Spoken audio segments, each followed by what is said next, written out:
સ્વાદિષ્ટ ખીર હોય કે પછી દૂધની કોઈ બનાવટ, આઈસ્ક્રીમ હોય કે કેક, આ તમામ મિષ્ટાનોના સ્વાદમાં ચાર ચાંદ લગાવતું કોઈ પદાર્થ છે તો તે કેસર.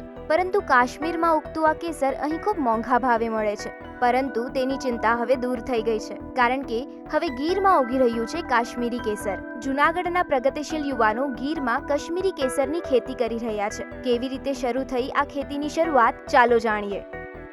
વાત કરીએ કે જો કેસરની, તો કેસરની શરૂઆત અમે કાકાઈને એને કીધું, અમેરિકા જે છે અત્યારે હાલમાં, એણે કીધું કે ભાઈ કેસરની ખેતી આપણે કરવી શક્ય છે ઇન્ડોરમાં, એટલે પેક વાતાવરણમાં બધી બંધ બારણે થવાની શક્યતા છે, તો આપણે કેસરની ખેતી કરીએ.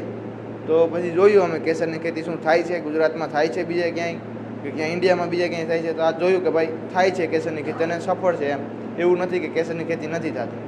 એટલે એ લોકો સફળ હતા, એટલે અમે પછી આગળ વધ્યા, કેસરની ખેતી કરવાનો વિચાર કર્યો. એટલે પછી કોલ્ડ સ્ટોરેજનું બધી નિર્માણ કર્યું, અહીંયા બધી નવેસરથી ઊભું કર્યું કોલ્ડ સ્ટોરેજ.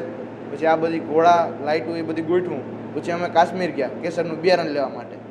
કાશ્મીર ગયા, 4-5 દિવસ ત્યાં રોકાણા અને જોયું કે કેસર ત્યાં કઈ રીતે થાય છે ને આપણે અહીં થઈ શકે છે. અને ત્યાંથી પછી બિયારણ જોઈ લીધું બધું, ત્યાંથી પછી બિયારણ લઈને આવ્યા. અહીંયા આવી અને અત્યારે બિયારણ અંદર મૂક્યું છે, અઢી મહિના જેવું થયું છે અંદર બિયારણ મૂકાઈને.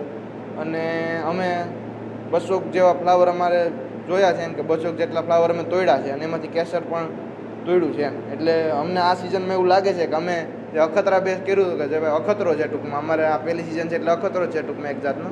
એટલે એના ઉપર અમને લાગે છે એવું કે કેસરની ખેતી સફળ જઈ રહી છે એવું લાગે છે અમને. અખતરાથી શરૂ થયેલ આ કાશ્મીરી ખેતી હવે સફળતા તરફ આગળ વધી રહી છે, પરંતુ આ ખેતી એટલી જ ખર્ચાળ પણ છે. ખર્ચો અત્યારે ટૂંકમાં અમારે 2 રૂમ છે 20x20ના, ને A to Z બધી જનરેટર ના ને તેને બધું છે, એટલે બધો આપણે ગણીએ ખર્ચો A to Z તો 40 લાખની જેવી આજુબાજુ થઈ ગયો છે. તાપમાન કઈ રીતના રાખો છો મેન્ટેન, કેટલું તાપમાન રાખવું છે? તાપમાન તો આમાં અલગ અલગ હોય, અલગ અલગ પ્રમાણમાં, એમ કે કેસરના બિયારણની ગ્રોથ પ્રમાણે ના તે બધું તાપમાન, હ્યુમિડિટી અને લાઇટ કંટ્રોલ એ બધી અલગ અલગ હોય એમ. એના આપણે આગળ વધે કેસરનું બિયારણ એના ઉપર.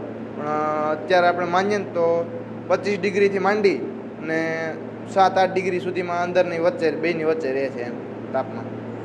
આ બિયારણ કઈ રીતના, એક બિયારણમાં કેટલા ફૂલ આવે, કેટલા એક બિયારણ હોય તો એક બિયારણની અંદરથી એક સૂટ હોય તો એક જ ફૂલ નીકળે, 2 સૂટ હોય તો 2 નીકળે. પણ ટૂંકમાં એક ફૂલ તોડ્યા પછી એમાંથી બીજું ફૂલ નીકળવાની શક્યતા રહે. એક ફૂલમાં કેટલા તાંતણા આવે? એક ફૂલમાં 3 તાંતણા જ હોય, મેક્સિમમ 3 જ. પછી બિયારણને કેટલીક વખત વાપરી શકાય, કેમ વાપરી શકાય? બિયારણને આપણે વાપરવાની વાત કરીએ તો 7 થી 8 વર્ષ લગીના બિયારણ ચાલે, અને એને મલ્ટિપ્લિકેશન કરવાનું હોય જમીનમાં એમ. ઈ કઈ રીતે? એને જમીનમાં એના બધી પ્રોપર એને દેવાનું, ધૂળ ને માટી ને બધું અલગ અલગ મિક્સચર કરી એને ધૂળમાં રાખવાના હોય છે માટીમાં, મલ્ટિપ્લિકેશન સ્ટેજ માટે. કાશ્મીરમાં કેસર થાય છે તો અહીં કેમ નહીં? બસ આ જ એક વિચાર અને પ્રગતિશીલ ખેડૂત યુવાનોએ ખેતીની દુનિયામાં એક નવો અધ્યાય ચિતરવાનો પ્રયાસ શરૂ કર્યો. વિચાર આવ્યો કે ભાઈ હારું કેસર કાશ્મીરમાં થાય છે તો અહીંયા કેમ ન થાય એમ. તો એવો વિચાર કર્યો અને પછી બધી માહિતી મેળવી કે ભાઈ થાય કે નહીં. તો કે હા ભાઈ શક્ય છે કેસર ગીરમાં વાવવું એમ. તો એ પ્રમાણે અમે બધી માહિતી મેળવી અને મારા ભાઈએ બધી માહિતી લઈને અહીંયા એગ્રીકલ્ચરનો કોર્સ કરેલ છે, તો અહીંયા બધી વિચાર્યું કે ભાઈ કેસર આપણે કરી શકીએ એમ ગીરમાં પણ. તો એના માટે આપણે થોડુંક એનું સ્ટ્રક્ચર ઊભું કરવું પડે કે ભાઈ કોલ્ડ સ્ટોરેજ છે કે એવું બધી કરવું પડે, કેમ કે આ એક ઠંડીનું જ બિયારણ છે, ઠંડીમાં જ ઉત્પાદન આનું લઈ શકીએ. તો આપણે ટૂંકમાં બહારનું વાતાવરણ એ પ્રમાણે સેટ ન થાય, તો એના માટે આપણે કોલ્ડ સ્ટોરેજ બનાવવો પડે એમ. માહિતી મેળવી કેસરની ખેતી કરવાની શરૂઆત કરનાર આ યુવાન ખેડૂતો શું વિચાર કરે છે આ નવા અદ્યતન ખેતી વિશે, ચાલો જાણીએ. હા, આપણે જેમ ગીરમાં કેસર કેરીનું પ્રખ્યાત છે બરોબર, તો એ જ રીતથી અમે એક સફળતા તરફ જઈ રહ્યા છીએ કે ભાઈ કાશ્મીરનું કેસર પ્રખ્યાત છે તો ગીરમાં કેમ ન ઉગાડી શકીએ એમ. તો આપણે એવો પ્રયત્ન કરીએ છીએ અત્યારે હાલમાં. તો ટ્રાયલ બેઝ ઉપર આપણે એટલું કર્યું છે, હજી ત્યાં આનો સફળતા મેળવવામાં વાર લાગે, 2-3 વર્ષ જેવું તો અંદાજિત તમારે મહેનત કરવી જ પડે, ત્યારબાદ તમે આમાં સક્સેસ મેળવી શકો એમ. કૃત્રિમ વાતાવરણ ઊભું કરીને કરવામાં આવી રહેલી કાશ્મીરી કેસરની ખેતીમાં માવજત કરવી પણ એટલી જ જરૂરી છે. હવે દિવસ દરમિયાન અત્યારે આપણે બધું ઓટો સિસ્ટમ ઉપર છે અહીંયા.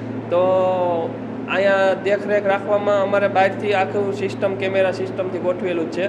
એટલે અંદર આવવાનું એટલું બધી આખો દીમાં જરૂર ના પડે, બરોબર. બહારથી મેનેજમેન્ટ કરવાનું રહે આખું ટેમ્પરેચર, કે ભાઈ કેટલું ટેમ્પરેચર રાખવું દિવસના, નાઇટના કેટલું રાખવું, એ બધું બહારથી જ મહેનત કરવાનું રહે. અંદર ને બધી સીસીટીવી કેમેરા છે એટલે અંદર આવવું ના જરૂરી નથી એમ. બિયારણ બગડવાની કેટલી શક્યતા, નુકસાન જાય? હવે બિયારણ બગડવાની શક્યતા એમાં એવું છે, અમુક આપણે ફોલ્ટ આવી જાય તો ફૂગ ને એવું આવી શકે એમ. મતલબ કે વારંવાર અંદર આવીએ અને ઇન્ફેક્શન અમુક માણસોથી પણ લાગી શકે.